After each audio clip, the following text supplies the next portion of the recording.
Welcome back, deep divers. Ready to unlock some more secrets hidden in plain sight? Always ready. Let's go. Today's deep dive. It's a book that you wouldn't normally expect to find on a show like ours. It's called The Builders, subtitle, A Story and Study of Masonry. And the author, Joseph Fort Newton. Yeah, when you hear the word masonry, you might think of, secret societies, shadowy figures, maybe even those conspiracy theories. But hold on, that's not where we're headed. Right. This isn't about spooky stuff or Dan Brown novels. We're treating this book as, well, kind of like an intellectual archaeological dig. Oh, We're going to excavate the foundational ideas of Masonry and uncover its long, often surprising history, just as Newton lays it out. exactly. It's about going beyond those cliches and really understanding the core philosophy, the historical context of this organization that honestly has had a pretty huge impact on the world as we know it. Now, Newton's book, it's a pretty hefty one. He goes all in, covering Masonic literature, history, their purpose, their spirit, the whole shebang. He actually wrote it specifically for new Masons, wanted to give them a solid grounding in what they were joining. So for us, it's a fantastic resource to get right to the heart of the matter. Think of it as a concentrated dose of Masonic knowledge, the essentials distilled. And trust me, we're in for some serious aha moments, because as we delve into what Newton calls, quote, the greatest order of men upon the earth, end quote, we're bound to uncover some pretty unexpected origins and get a real feel for that symbolic language that has basically kept Masonry alive for centuries. Absolutely. And, Newton kicks things off by going way back. He's not just looking at Masonry in isolation, he's connecting it to the very beginnings of human civilization. Okay, so let's rewind the clock, way back. Newton starts with this quote from Thomas Carlyle, who said that, and I'm paraphrasing here, that agriculture and architecture were like the dynamic duo of arts that totally transformed our planet and, get this, how we think. And then Newton really zeroes in on architecture, calls it, quote, the matrix of civilization. So what's the big idea there? What's he getting at? He's pointing out that from the very beginning, architecture wasn't just about building stuff, putting up walls and a roof. It had this dual function. One, yeah, obviously, physical shelter, that's a given.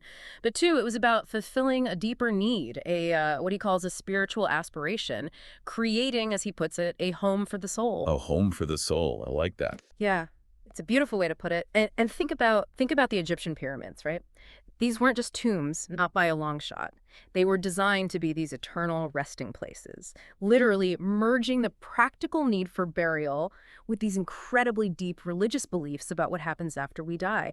And that's exactly what Newton's highlighting, that blending of the practical and the spiritual. That's like the bedrock of it all. Makes sense. You build for the body, you build for the soul, they're intertwined. And then Newton brings up Ruskin, that art critic, who suggests that, get this, moral principles can actually influence how beautiful a building is, how useful, even how stable it is. It's almost like ethics are somehow baked into the stone. Yeah, Ruskin was big on that idea. He believed that the most beautiful architecture came from two things. One, observing and imitating nature, like really paying attention to God's creation. And two, expressing, the best of the human mind. He even talks about these, quote, two great intellectual lamps of architecture, end quote. One is a deep respect, a veneration for the natural world, for God's work.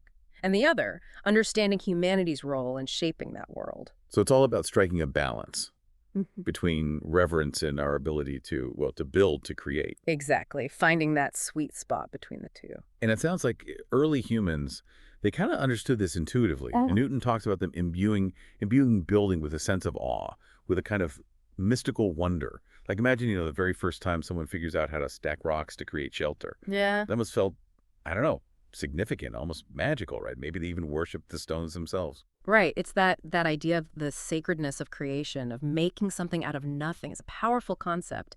And Newton argues that this early connection between building and the sacred, it involved a lot of different ideas. The idea of offering, of ritual, a sense of the building mirroring the universe, the cosmos, and this drive towards a kind of ideal form. He even mentions that Christopher Wren, Wren, the architect, he believed that our love for columns, just columns, came from ancient tree worship.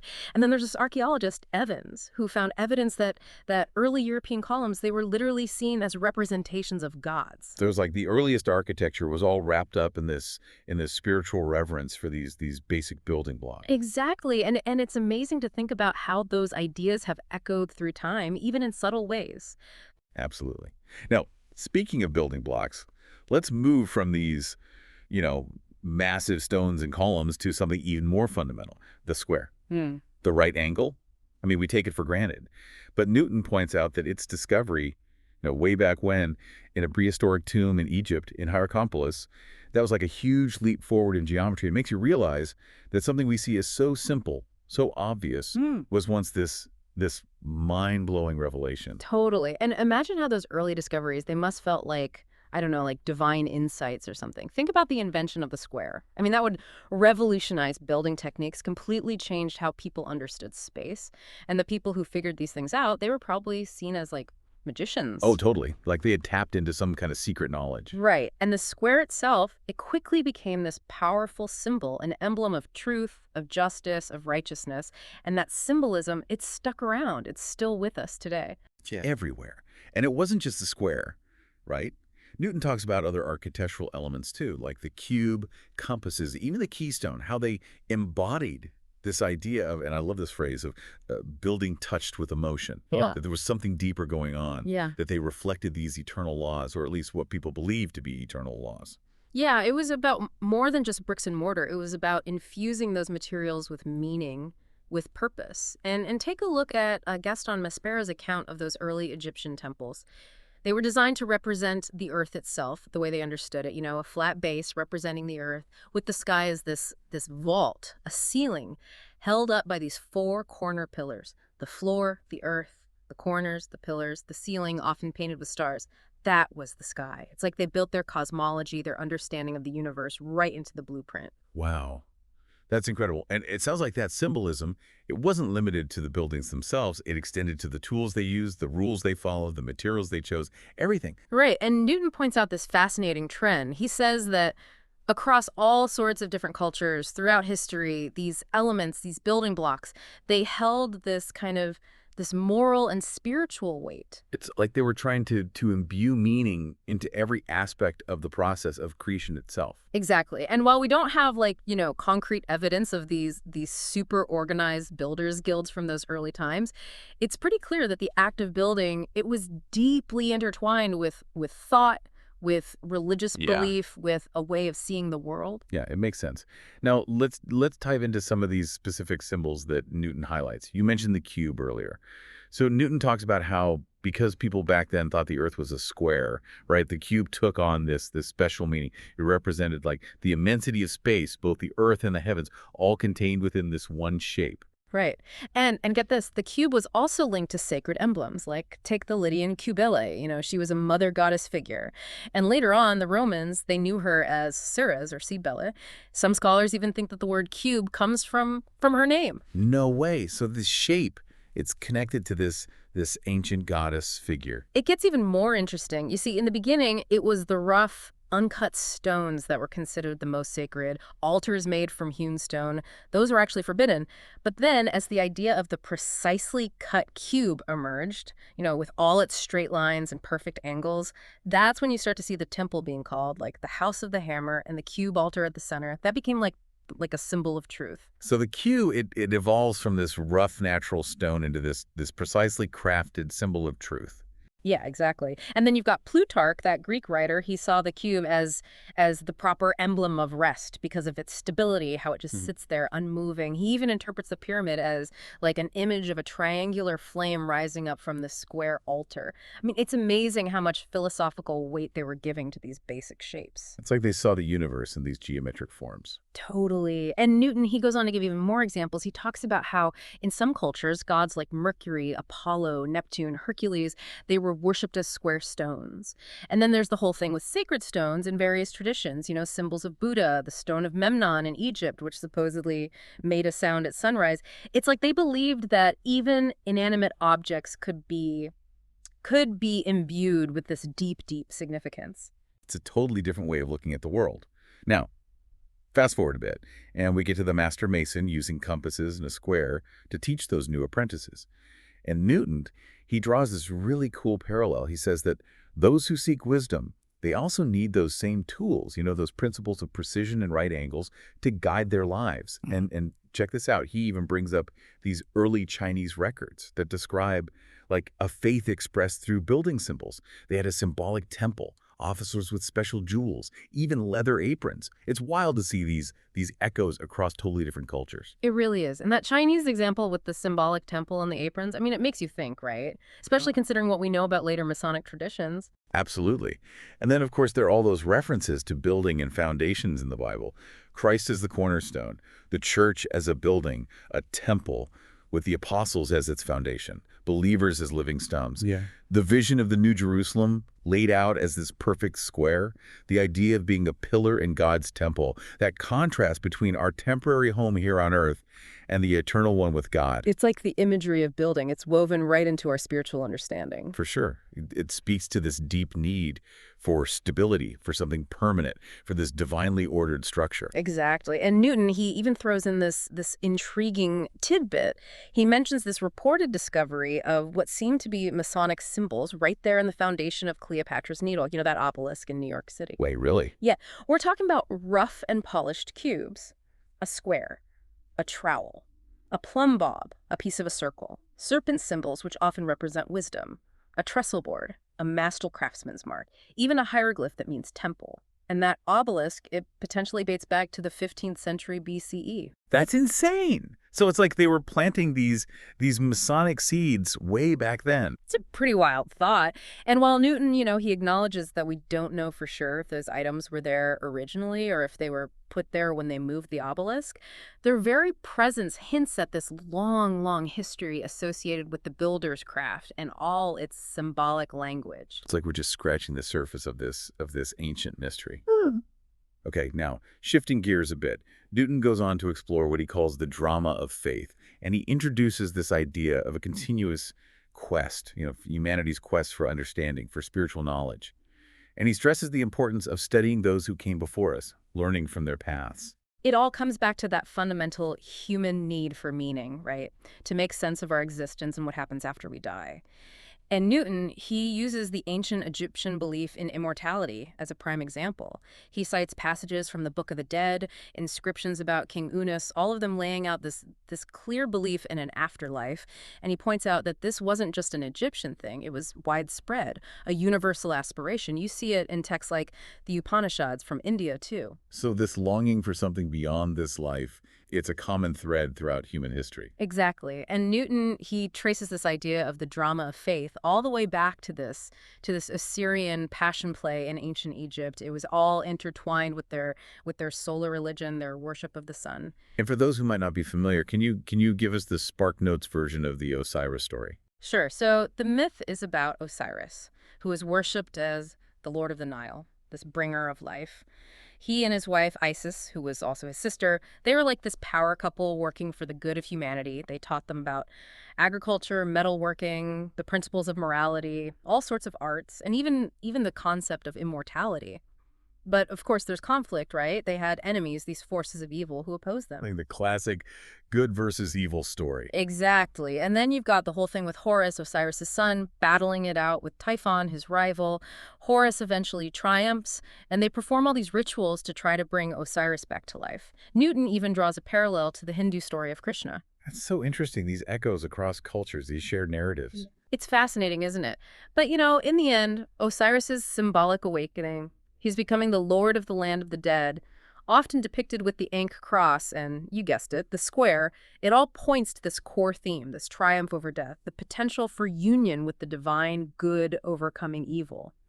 And the story, it resonated for centuries, was praised by tons of thinkers in the ancient world. It's a powerful story, and for some people it seems like it held even deeper meaning. It was like a symbolic journey of transformation, of going from this more primitive state to a life of purity, of justice, of honor. Newton even talks about this secret Sermon on the Mountain in those Hermetic writings. Yeah. That kind of echoes that idea of inner transformation. Right. It's not just about gods and goddesses. It's about our own potential for growth, for spiritual evolution. And this brings us to the mysteries, those secret rituals and teachings, like the ones that were supposedly started by Isis herself in Memphis. Okay, the mysteries. Now we're getting into the really secretive stuff. Yeah, and Newton, he describes these mysteries as having two levels. The lesser mysteries, which were more accessible, involved dialogues, rituals, that kind of thing. And then there were the greater mysteries. Those were reserved for a select few. They had to undergo these really intense trials, purification It rituals. was like an obstacle course for the soul. In a way, yeah. It involved all sorts of ordeals. Purification rites, facing, symbolic dangers, periods of asceticism. It all culminated in this symbolic death and rebirth. And if they made it through all that, they were initiated into the highest levels of wisdom. Teachings about geometry, astronomy, the fine arts, natural laws, and these fundamental truths of faith, all bound by these super strict oaths of secrecy. Hmm. Newton even talks about Plutarch's description of those oaths, how serious they were. Even Pythagoras, Pythagoras the mathematician, he supposedly went through this long initiation process before he started his own secret order at Crotona, where he taught geometry using numbers as sacred symbols. I never knew Pythagoras was involved in all this. Oh, yeah, he was a big deal in those ancient mystery circles. And these traditions, these mystery traditions, they spread. You had the Eleusinian mysteries in Greece, the Mithraic mysteries in Persia. Then you had similar stuff with the Syrians, the people of Samothrace, even the Druids in Britain.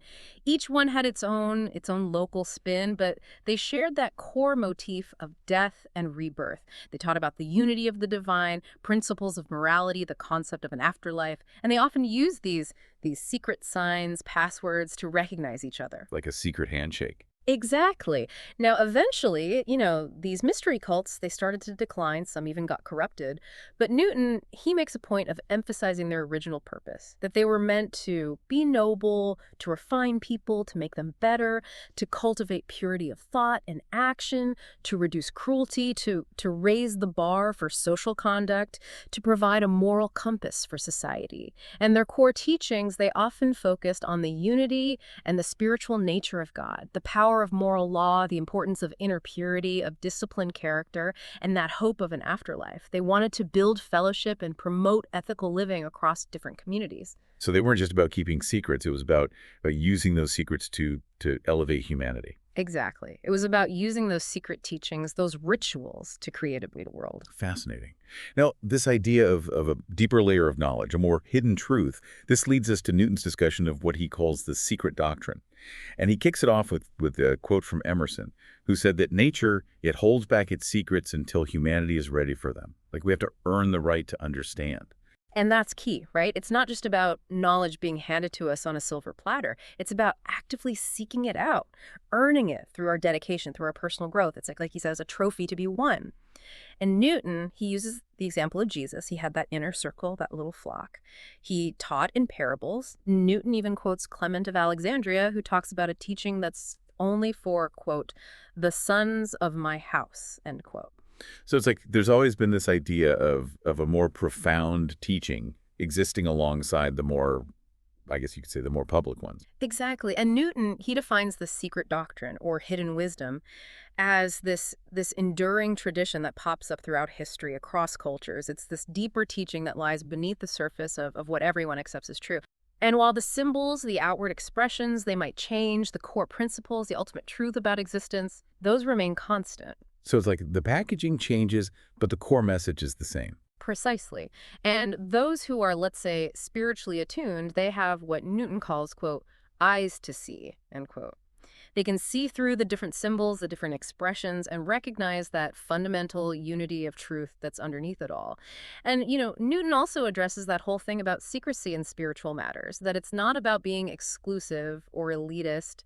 He says it's about the nature of these truths themselves and the need for a certain level of personal readiness to really grasp them. He suggests that the secret doctrine, it's clear to those who are prepared, but it'll stay hidden to those who aren't, no matter how loudly it's proclaimed. So it's like you have to be on the right wavelength to even pick up the signal. Exactly. And he brings up the Grecian mysteries again. He points out that everyone knew those sacred sanctuaries existed, but you couldn't just walk in. You had to prove yourself, demonstrate your sincere desire, your fitness to be initiated. It's that old saying, when the student is ready, the teacher will appear. The teacher finds you. I like that. Yeah, it's a powerful idea. And Newton also stresses that this secret doctrine, it's not like opposed to those more public teachings of the great thinkers, the spiritual leaders throughout history. It's more like the main difference is the method, how it's taught, not so much the core principles themselves. And he reminds us that so many significant spiritual figures, they reach their wisdom through personal experience, through suffering, through moments of divine inspiration, not just through these formal esoteric schools. Some, like Pythagoras, yeah, they were trained in specific traditions, but others, they found their own way. It's like there's no one-size-fits-all path to wisdom. Right. So you might be wondering, why have a secret doctrine at all? And Newton, he gives us two main reasons. First, historically speaking, keeping some knowledge hidden, it provided protection, especially during those less tolerant times. Whether it was scientific ideas, philosophical stuff, even dissenting religious viewpoints, that veil of secrecy offered a kind of safe space for those ideas to develop. And second, he calls it an open secret. Because in a way, it is open. It's just that those truths, they're only truly accessible to those who've put in the work, who've developed that inner understanding, that mental clarity. It's like you can shout it from the rooftops, but if someone's not ready to hear it, they won't get it. It's like trying to explain calculus to a toddler. Exactly. So in the end, Newton, he concludes that the secret doctrine, it's not so much a set of rules or dogmas, it's more like a discipline, a method for spiritual cultivation, a way to prepare individuals for those deeper levels of understanding. And they use things like initiation, art, symbols, all these different tools to guide people along that path. It's a journey, not a destination. Now this brings us to something really interesting. Newton's concept of a prophecy in the art of the builder. He's suggesting that those symbolic aspects of Masonry, they actually evolved from the real, practical craft of building. Those symbols, they weren't just made up out of thin air. They grew out of those real-world experiences of the stonemasons, the architects. Right. You've got these humans naturally wired to find meaning, living in a world full of mysteries. They're going to attach significance to the things around them, the things they create. So the tools they used, the rules they followed, the materials they worked with, they all became imbued with this moral and spiritual weight. And Newton, he points out that across time, across cultures, there's this sense of deep truth surrounding builders and their creations. Like there's something inherently sacred about the act of building. Exactly. And while we might not have, tons of hard evidence for these really organized builders' guilds in those ancient times, Newton's convinced that those early builders, they were integrating their beliefs, their forms of worship into their work. Whether it was in how they carefully shaped those altar stones or in the very development of their faith, it was all connected. It's like their work was an extension of their spirituality. Now, this leads us to a pretty intriguing legend. The story of these architectural guilds that supposedly sought refuge in Italy during the decline of the Roman Empire. The idea is that they were safeguarding knowledge that had been passed down through figures like Vitruvius, and maybe even all the way back to the builders of Solomon's temple. It's a fascinating story. And it brings us to the Dionysian artificers.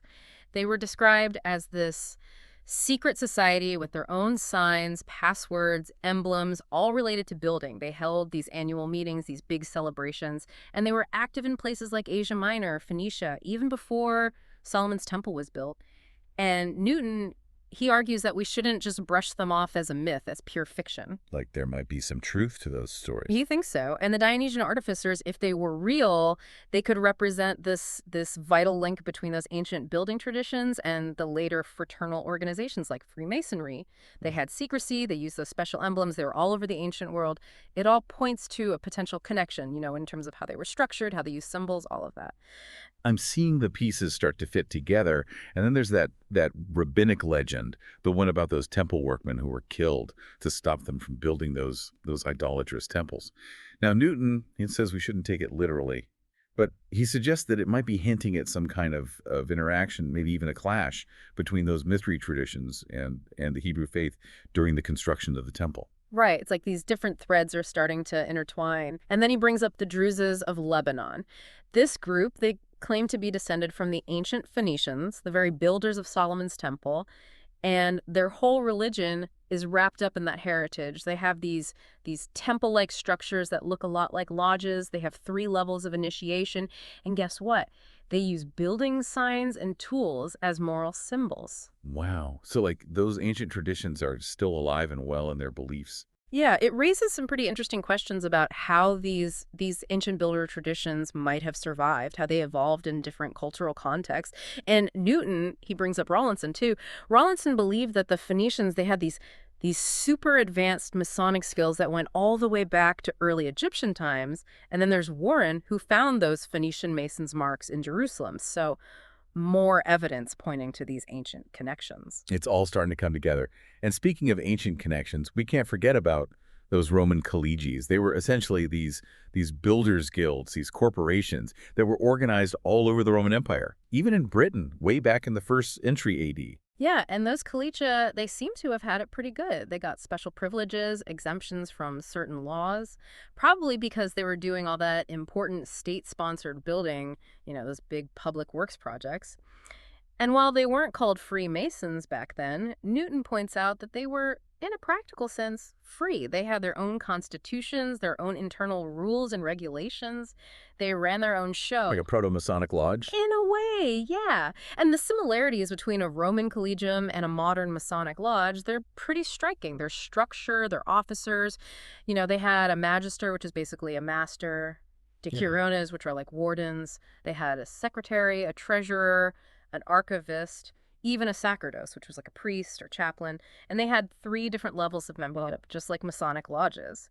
Now, we don't know for sure about their initiation ceremonies, but it's likely they had some religious elements, maybe influenced by the popular mystery cults at the time, like the ones for Isis and Mithras. So it's like they were borrowing from those older traditions. It seems like it. And then there's this awesome discovery that Newton mentions, this mosaic table found in Herculaneum, that city that was buried by Vesuvius. And this mosaic, it was probably in some kind of meeting room, and it's got all these symbols on it. A skull, a level, a plumb line, a 6-spoked wheel with a butterfly on it, a spear with some garments, and a thorn stick with a cloth and a knapsack.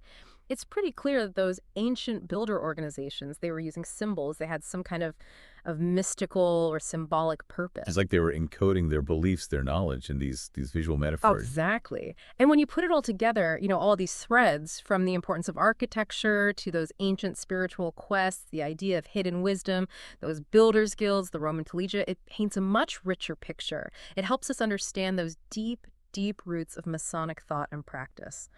Absolutely. This deep dive into Joseph Ford Newton's The Builders, it really shows us just how much history, philosophy, and just basic human yearning is woven into the very fabric of Masonry. What might seem like, a bunch of mysterious symbols and rituals, it's actually deeply connected to our fundamental human needs, our spiritual longings, those ancient traditions of building and belief. And for you listening, we hope this exploration has sparked some of those aha moments we talked about at the beginning, those connections between the ancient mysteries, the practicalities of building, and those enduring principles of Masonry. They're pretty amazing, right? They offer a totally new perspective. They really do. It gives you a whole new way to see the world, to see how human societies have organized themselves throughout history, how they've searched for meaning. And it makes you think about the power of those symbolic languages, the philosophies they represent. And that brings us to our final thought, something for you to ponder. How do those ancient symbols that humans search for meaning, for connection, those ideas that we've been talking about, how do they still resonate with us today in our modern world, in our own individual journeys to understand, to find our place in all of this? Maybe those secrets too dangerous to be read. Maybe they hold a wisdom that's still relevant in ways that we might not even realize. Food for thought. Until next time, deep divers, keep seeking, keep questioning, keep exploring.